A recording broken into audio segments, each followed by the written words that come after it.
to the administration of justice. Without objection, this will be included. No objection.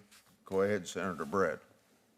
Thank you so much, Mr. Chairman. I do want to add to the list of things that Senator Blackburn pointed out that my colleagues on the other side of the aisle failed to point out in the last 4 years. I mean, you had President Biden who said, the Supreme Court, this is a quote, tried to block me from relieving student loan, but they didn't stop me.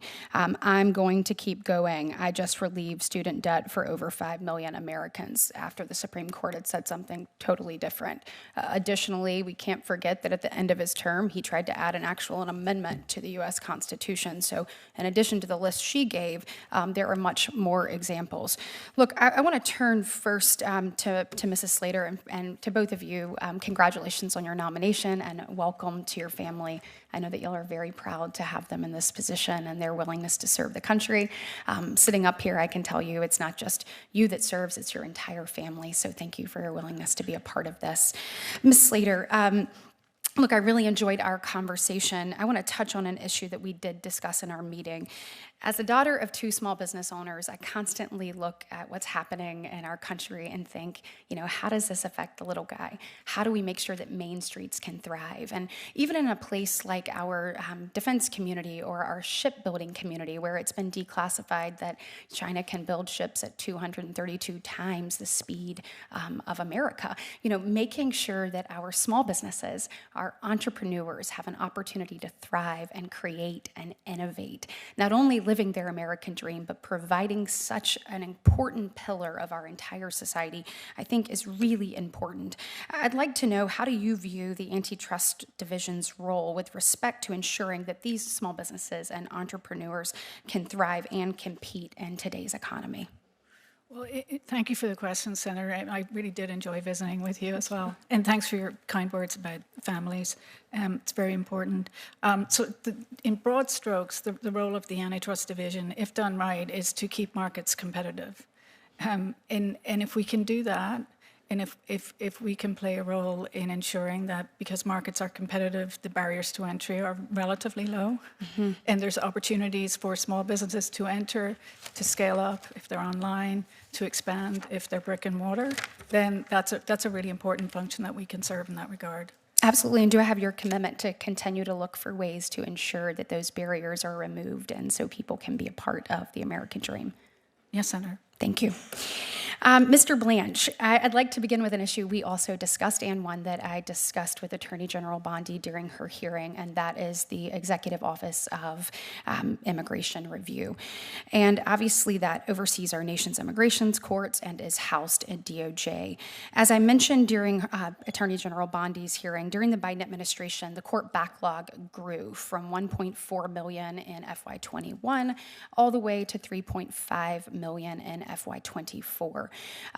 During the Biden administration, there seemed to be a kind of sort of a culture that was fostered of just not completing cases. And I say that because if you look at the numbers from FY21 to FY24, immigration judges failed to adjudicate over 340,000 asylum claims. And I want to put that in perspective for you. If you take the previous 6 fiscal years combined, that is 26 times higher than all of those put together. And so during the first Trump administration, though, what we saw them actually put in kind of a more effective system to look at ways to ensure that we were establishing a metrics-based system for these immigration judges and that we were actually looking to reduce the abuse of case continuances. It made a difference. Unfortunately, the Biden administration did not continue that. So when you're confirmed, you're going to oversee the day-to-day operations of DOJ, and I would like to know, will you commit to me to looking at this, to taking a look at what is not working, to looking at what the Trump administration did previously and figure out how we can get this back on track? Of course, absolutely, Senator. Yes. Thank you. Will you also commit to reevaluating the Biden administration's decision policies that have encouraged the use of this administrative closures of immigration cases and return this EOIR to the posture of actually adjudicating and completing these cases? Yes, I will work with Attorney General Bondi and for sure look at that, yes. Excellent. In a similar vein, I wanted to note that I was heartened to see Attorney General Bondi's February 5th memo directing DOJ to the extent allowed by law to end the funding for sanctuary cities that flout our nation's immigration laws.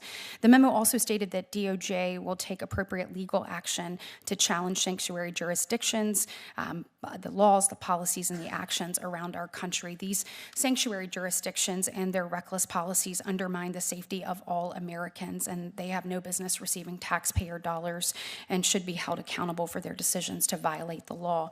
I know that you'll work closely with Attorney General Bondi on this issue, and I just wanted to say thank you, and you have my full support. Lastly, Mr. Blanch, I wanted to raise one more issue that I also raised with Attorney General Bondi, but I think it's really important. I, along with my colleagues here on both sides of the aisle, I'm sure, have experienced DOJ's total lack of responsiveness when it comes to congressional oversight in recent years. In my case, I had a letter to Attorney General Garland regarding the failure to enforce 18 U.S.C. 15, Section 1507 at the home of our Supreme Court justices, and it went unanswered for over a year.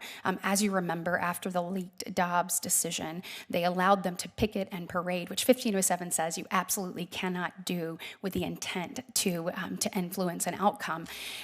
When I finally did receive a response, it didn't even include any actual answers to the questions I raised, and in fact, it didn't even attempt to answer them. We had slides from where the U.S. Marshals were actually directed to and encouraged, actively discouraged, of making arrest. And so will you commit to me that DOJ, under the new leadership, won't follow this same pattern over the last 4 years and will instead work to be responsive to congressional oversight and efficiency in a timely manner and get to the bottom of what happened and why Section 1507 was not followed by in the way that it should have been? Yes, I commit to that. Okay. Senator Welch.